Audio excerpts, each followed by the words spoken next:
नमस्ते, स्वागत है आप सबका फिर एक बार इट्स मी प्रभा पे, एडवोकेट प्रभा के साथ। तो यस गाइस, हमेशा की तरह हमारे विषयों के साथ हम हैं। तो लास्ट 2-3 ब्लॉग से पहले मैंने आपसे म्यूचुअल कंसेंट डिवोर्स पे बात की थी और उसमें मैंने कहा था, एक एग्रीमेंट पे मैंने आपसे बात की थी कि जो भी कपल्स हैं वो अगर म्यूचुअल कंसेंट डिवोर्स लेना चाहते हैं तो उनके लिए मैंने ये भी बताया था सेक्शन 13B के अंतर्गत आप ले सकते हैं। और उसके आगे ये भी बताया था कि अगर आपने कुछ आपके का मतलब एक एग्रीमेंट के थ्रू आप अपने टर्म्स एंड कंडीशंस डिस्कस करके वो भी आप उसमें डाल सकते हैं। पर देखिए, एग्रीमेंट को इतना वेटेज अगर आप मतलब जो कहते हैं कि मान्य है कि एग्रीमेंट करके उसमें सब अपने टर्म्स एंड कंडीशंस लिख के हम उसके साथ फाइल करते हैं पिटिशन के साथ।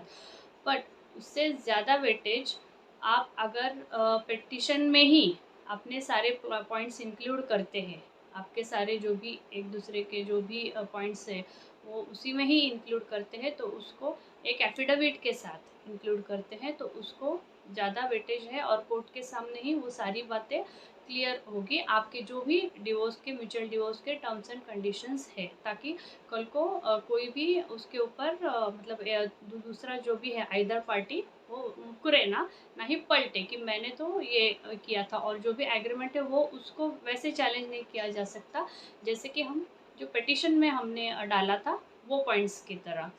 तो क्या क्या होनी चाहिए पिटिशन में, आपने क्या क्या बातें हैं जो ज़रूरी है म्यूचुअल कंसेंट डिवोर्स में, आपने क्या क्या पॉइंट्स या फिर क्या क्या बातें आपने उसमें इंक्लूड करनी चाहिए, ये बहुत ज़रूरी है और आपको ये बहुत ध्यान से करनी चाहिए। जैसे कि बहुत सारी बात है जैसे कि बहुत सारी बातें हैं जैसे कि महत्वपूर्ण बातें जो वो ये है कि आपने आपकी शादी की डेट, आपकी शादी कब हुई थी वो अच्छे से लिखाइए। कब आपके शादी मतलब आप बच्चे कितने हो गए हैं उसमें, और आपका धर्म भी लिखाना बहुत ज़रूरी है, वो भी लिखाइए कि आप कौन से इस धर्म से आते हैं। और एक बात जो है वो ये है कि आपने कब अलग हुए थे, कब अलग हुए, कब से आप अलग रह रहे हो या फिर कब से आपका मतलब सेपरेशन चालू है वो लिख लीजिए। और अगर बच्चे हैं कितने बच्चे हैं वो लिख लीजिए। और रही और दूसरे महत्वपूर्ण पॉइंट्स वो ये है कि आपका मेंटेनेंस है, एलिमनी है वो, और कस्टडी है बच्चों की, तो बच्चों की कस्टडी किसके पास होगी, कैसे होगी, या फिर कैसे आप एक दूसरे से वो मतलब उसके सभी डिटेल्स है कि उनके पास रहेगा, आपके पास रहेगा। और उसके आगे के भी जो भी खर्चे हैं या फिर जो भी मेंटेनेंस है, बच्चे के एलिमनी है, ये सारी चीज़ें उसमें क्लियर कर दीजिए। और एक बात ये है, अगर प्रॉपर्टीज़ है आपकी दोनों की जॉइंट प्रॉपर्टीज़ है तो उन प्रॉपर्टीज़ का आप कैसे ये करोगे, मतलब आप सेल आउट करोगे या फिर आप कैसे उनको आगे जाके उसमें क्या क्या होगा या फिर कैसे, वो सारी बातें आप उसी में ही वही पिटिशन में ही आप अच्छे से क्लियर कर दीजिए। और सबसे ज़रूरी बात ये है कि देखिए, ऐसे मामलों में आप बाद में ऐसे बहुत सारे क्वेश्चंस और प्रॉब्लम्स आते हैं कि अरे मैंने तो साइन किया नहीं, इन्होंने मुझे ज़बरदस्ती साइन करा लिया, ये सब लिखा लिया और मैंने तो साइन कर दिया ऐसे। तो इन सारी चीज़ों से को भी आपको ध्यान से करना चाहिए कि जब भी साइन करें तो आप अंगूठा भी उनके साथ साथ साथ में ले लीजिए, ताकि वो कल को ये नहीं बोल सके कि ना मैंने अंगूठा भी ज़बरदस्ती लगवाया या फिर साइन भी ज़बरदस्ती करवाया। ये सब चीज़ों का भी ध्यान रखिए।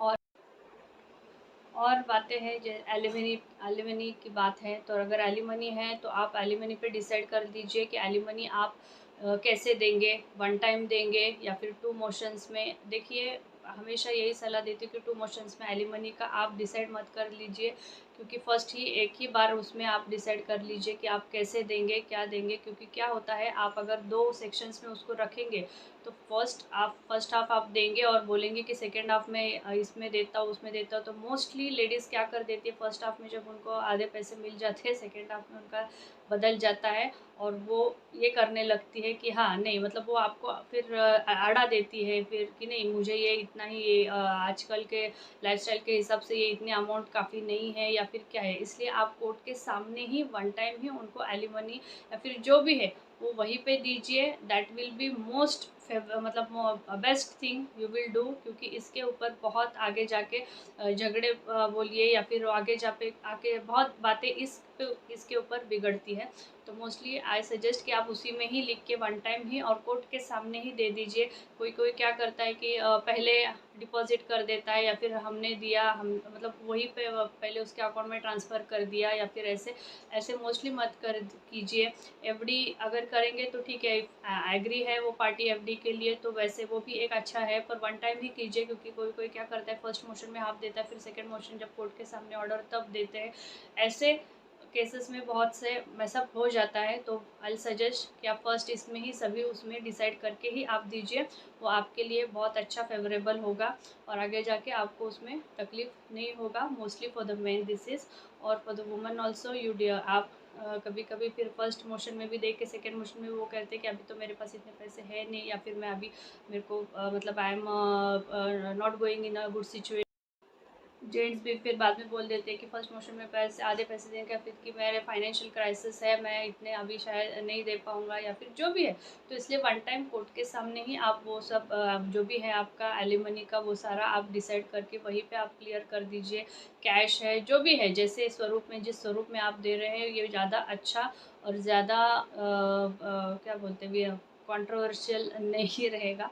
वही आई ऑलवेज सजेस्ट। और बच्चों के लिए भी जो भी आप चीज़ें आपने डिसाइड करा है वो भी आप उसी में बहुत अच्छे से लिख लीजिए। प्रॉपर्टीज़ है उसमें भी वो उसी वहीं पे उसी में डिसाइड कर लीजिए, ताकि आप फ्यूचर किसी भी तकलीफ़ से कॉन्सिक्वेंसेस से बचे। ये दोनों के लिए भी बहुत बेटर होगा।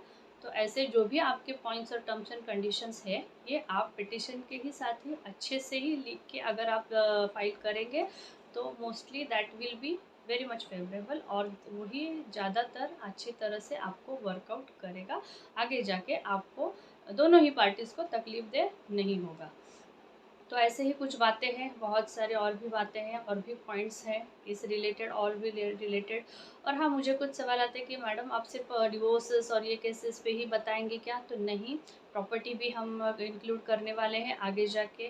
प्रॉपर्टी है और बैंक्स के रिलेटेड भी जो भी है लॉज, ये मतलब रिकवरी सूट्स के रिलेटेड वो भी हम सब इंक्लूड करने वाले हैं।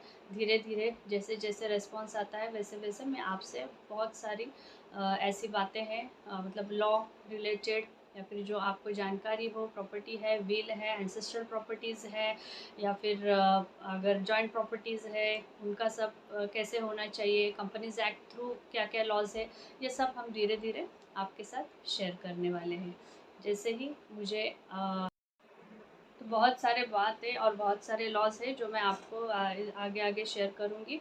और अगर आपके भी कुछ सवाल है या फिर आप भी कुछ अलग और जानना चाहते हैं ये रिलेटेड, तो ज़रूर मुझे कमेंट कीजिएगा। मैं वैसे विषयों पे भी बात करूँगी जो भी आपको जानना है। तब तक के लिए आप सभी को नमस्कार। Stay connected. Thank you.